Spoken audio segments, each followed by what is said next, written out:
Hello friends, and welcome to my studio. Are you ready to take your watercolor curiosity and skills to the next level? Well, you are in the right place. Go ahead, grab those supplies, and let's get started. I've spent the past 18 years cultivating my watercolor practice and working with students. Now I'm here to share my very best tips and tricks with you. I love spending time in my garden, and my work often features plants and animals. And if there's one thing I can promise you, it's that we'll never take ourselves too seriously. Welcome back, friends. Today we are painting clover, or shamrocks, some people call them. I think they're actually two different things. But anyways, we're gonna get started. Using the green paint I have here, I'm using sap green. I'm gonna start by painting a small heart shape. I'm then going to paint a heart directly across from that shape to create the shamrock or clover's next leaf or petal. I'm going to continue working around until I have created 4 different leaves. Next, using a clean, dry brush, I'm going to lift some of the green paint out of the shamrock leaves or petals. I don't really know what to call them. And so I'm going to create this lighter area by lifting with my brush. It acts like a sponge.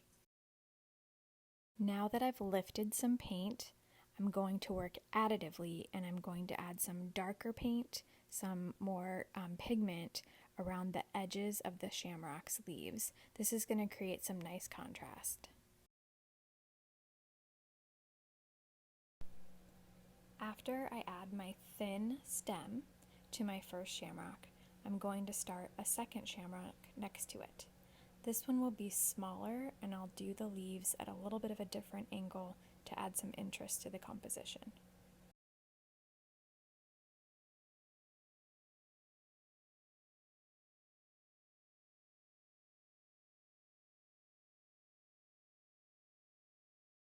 Another technique we can use to lift paint out of our painting and create some lighter areas is to just twist up a paper towel into a point and lightly lift paint from the paper.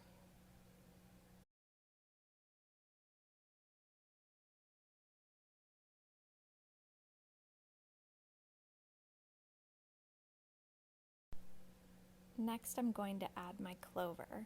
I'm going to start by painting a very thin stem, and then I'm going to do 2 small leaves, sort of going downward and facing down at an angle. And then I'm going to use a stippling effect, and I'm going to create my little clover blossom by just lightly tapping my brush into sort of a circular motion, leaving some of those white spaces, some of those negative spaces, to make it look like the clover has texture. From here, I can evaluate my composition and see where I might want to add another leafy clover or another purple clover blossom. And I'm just going to go ahead and add those now. I'm going to add some different shapes and sizes.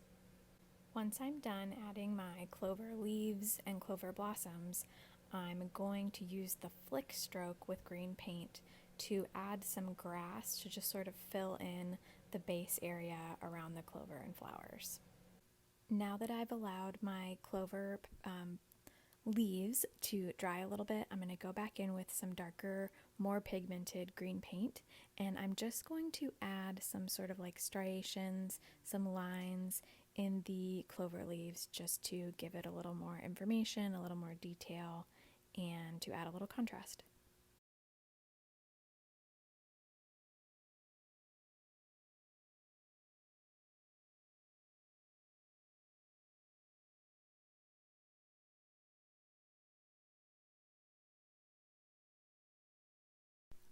I'm also going to come back into my clover blossoms with a darker purple paint and just add some low lights to create some shadows and some more details.